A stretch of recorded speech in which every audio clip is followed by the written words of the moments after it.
Hi friends, welcome to Mahitha vlogs. எல்லோரும் எப்படி இருக்கீங்க? நல்லா இருக்கீங்களா? நம்ம சேனலை சப்ஸ்கிரைப் பண்ணவங்க எல்லாருக்குமே ரொம்ப ரொம்ப நன்றி. எப்போ பார்த்தாலும் எல்லோரும் நல்லா இருக்கீங்களா அப்படின்னு நான் கேட்குறேன். நல்லா இருக்கீங்களா இல்லையான்னு எனக்கு கமெண்ட்ஸில் சொல்லுங்கள். நான் ரொம்பவே ஹாப்பியாக இருக்கேன்.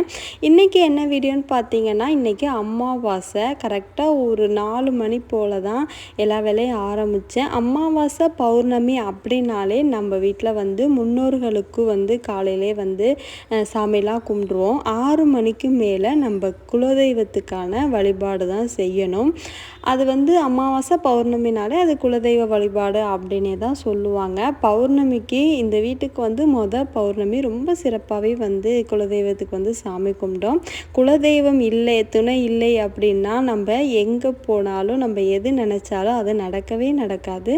அதனால நாங்கள் இந்த வீட்டுக்கு வந்தப்போ முடிவு பண்ணது என்னென்னா, குலதெய்வ வழிபாடு ரொம்ப சிறப்பாக செஞ்சு நம்ம மனசார சாமியை வீட்டுக்கு அழைக்கணும் அப்படின்னு நாங்கள் முடிவு பண்ணது தான். பௌர்ணமிக்கு சாமி கும்பிட்டோம்.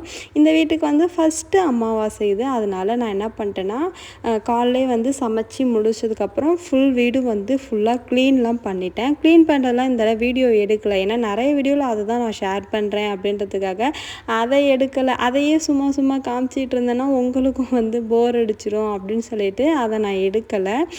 வீடெல்லாம் க்ளீன் பண்ணி மாப்லாம் போட்டதுக்கப்புறம் ஹேர் வாஷ் பண்ணி முடிச்சுட்டு ஃபஸ்ட்டு எடுத்தோடனே நிலைவாசல் அலங்காரம் பண்ணேன்.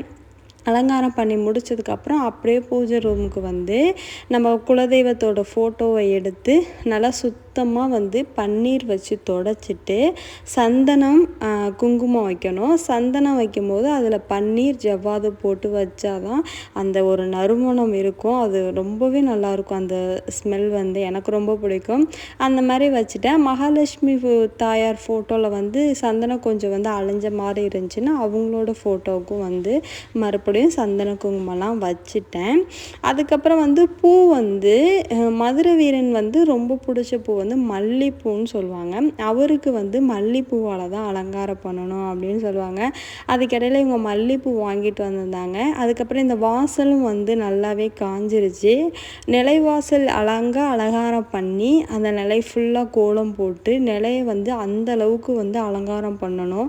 அலங்காரம் பண்ணி நம்ம அங்கே தான் ஃபஸ்ட்டு பூஜை பண்ணுவோம். அப்புறம் அந்த அளவுக்கெல்லாம் எனக்கு கோலம் போட தெரியாது. ஏதோ சும்மா எனக்கு தெரிஞ்சது நான் போட்டு வச்சுப்பேன். ஏன்னா கோலம் போட்டு டச் விட்டு போயிடுச்சு. ஒரு 4 வருஷத்துக்கு மேலேயே ஆயிடுச்சு கோலம் போட்டு. இங்கே தான் கோலம்லாம் நான் போடுறேன்னா அதனால் அந்தளவுக்கு டச் இல்லை. சரி, சின்னதாக ஒரு கோலத்தை போட்டுட்டு அப்படியே பூ வாங்கிட்டு கொடுத்துருந்தாங்க. ரொம்ப நிறையவே வாங்கிட்டு வந்திருந்தாங்க. இதை என்னைக்கிடா கட்டி முடிக்கிறது அப்படின்னு நினச்சேன். கரெக்டாக ஒரு 20 நிமிஷத்துலேயே மொத்த பூவையும் கட்டி முடிச்சிட்டேன். கரெக்டாக ஒரு 6-6.5 முழம் பூ வந்துருந்துச்சு. இது போதும் எல்லா சாமிக்கும் அப்படின்னு சொல்லிட்டு அப்படியே பூவெல்லாம் எடுத்துகிட்டு போயாச்சு. மதுரை வீரனுக்கு 3 அடுக்கில் தான் மல்லிகைப்பூ போடுவோம். ஏன்னா அவங்க 3 பேர் இருக்கிறாங்க அப்படின்றனால 3 அடுக்கில் மல்லிகைப்பூ போட்டு அலங்காரம் பண்ணிவிட்டு மிச்சம் இருக்கிற எல்லா பூவையும் மிச்சம் இருக்கிற எல்லா சாமிக்கும் அப்படியே நிறந்து போட்டுருவேன். ஏன்னா ஜெவந்தி பூ இல்லை. டிவியில் மதுரை வீரன் சாங் போட்டுட்டு நிலைவாசலில் விளக்கேற்றி வச்சுட்டு உள்ளேயுமே விளக்கு ஏற்றி வச்சுட்டேன். சாமிக்கு ஏதாவது நெய்வேத்தியம் பண்ணி வைக்கணும்னு ஆசை இருந்துச்சு. நானும் செய்யணும்னு ஆரம்பித்தேன் யூடியூப் பார்த்து தான். பட் அது பயங்கரமாக சொதப்பிடுச்சா. அதை வீடியோ வேற எடுத்தேன் இந்த லட்சணத்தில். சரி, அதை காமிக்க வேணாம் அப்படின்னு சொல்லிட்டு அந்த வீடியோவை அப்படியே ஸ்டாப் பண்ணிவிட்டு செஞ்சதையும் அப்படியே வச்சுட்டு வேகமாக வெத்தலை பாக்கு வாழைப்பழம் மட்டும் வச்சு சாமி கும்பிட்டுட்டேன்.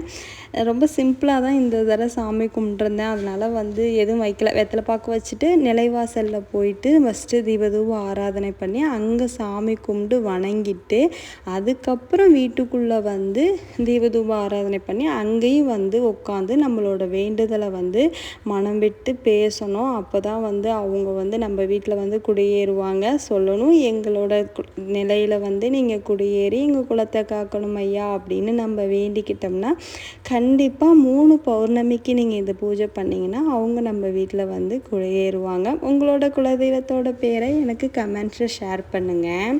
இவ்வளோ வேலையும் பண்ணி முடித்ததுக்கப்புறம் தான் எனக்கு ஞாபகம் வருது நான் மாவுக்கு ஊற போட்டுன்றது. எனக்கு செம்ம இதாகிடுச்சு. ஐயோ எப்போ அரைச்சி முடிக்க போகிறோம் அப்படின்னு நினச்சிட்டு தான் இருந்தேன். சரி டக்குன்னு அரைச்சிடலாம் அப்படின்னு சொல்லிட்டு மாவெல்லாம் போட்டு ஃபஸ்ட்டு தடவை உளுந்து அள்ளுறேன்.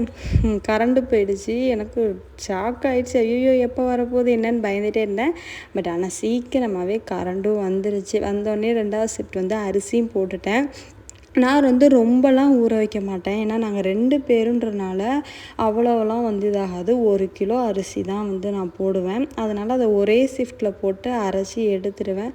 அப்புறம் என்ன ஃபுல் கிச்சனும் வந்து லைட்டாக க்ளீன் பண்ணி விட்டுட்டு, இந்த பாத்திரம்லாம் அந்த அளவுக்கு இல்லை, கொஞ்சோண்டு இந்த மாவு அரைச்ச பாத்திரம் மட்டும் தான் இருந்துச்சு. அதெல்லாம் பொறுக்கி போட்டுட்டு இந்த கிரைண்டர் வந்து அப்பப்போ வந்து க்ளீன் பண்ணி வச்சுருவேன். அப்படியே விட்டோம்னா அந்த மாவுலாம் போய் ஒட்டி ரொம்ப ஒரு மாதிரி அழுக்காயிடும். அதனால் ஃபுல்லாக அதெல்லாம் க்ளீன் பண்ணிவிட்டு அப்படியே மிக்ஸியும் எடுத்து க்ளீன் பண்ணி வச்சேன்.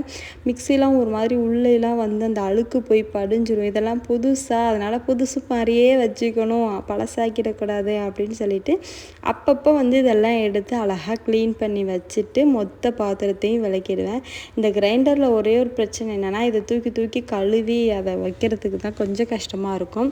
ஆனால் இது ரொம்ப ஈஸி தான், நமக்கு கஷ்டமாலாம் தெரியாது. எனக்கு இந்த சிங்க்கு வந்து ரொம்ப சின்னதாக எனக்கு நின்று அது கழுவுறதுக்கான வாட்டமே இல்லாத மாதிரி இருக்குது. எல்லாத்தையும் கழுவி வச்சுட்டு ரொம்ப முக்கியமானது வந்து நம்ம வீட்டுக்கு வந்து சுற்றி போடுறது. கரெக்டாக வெள்ளி செவ்வாய் அமாவாசையிலலாம் வந்து சுற்றி போட்டுருவேன். அப்பாவுக்கும் பொண்ணுக்கும் சுற்றி போட்டுட்டு நம்ம வீட்டு சாமிக்கும் சுற்றி போட்டுட்டு அப்புறம் நிலைவாசலில் வந்து வீட்டுக்கும் சுற்றி போட்டு கீழே கொண்டு போய் போட்டுட்டு வந்துடுவேன். ஓகே ஃப்ரெண்ட்ஸ், என்னோடய வீடியோ பிடிச்சிருந்துச்சின்னா லைக் பண்ணி சப்ஸ்கிரைப் பண்ணுங்கள். பாய்.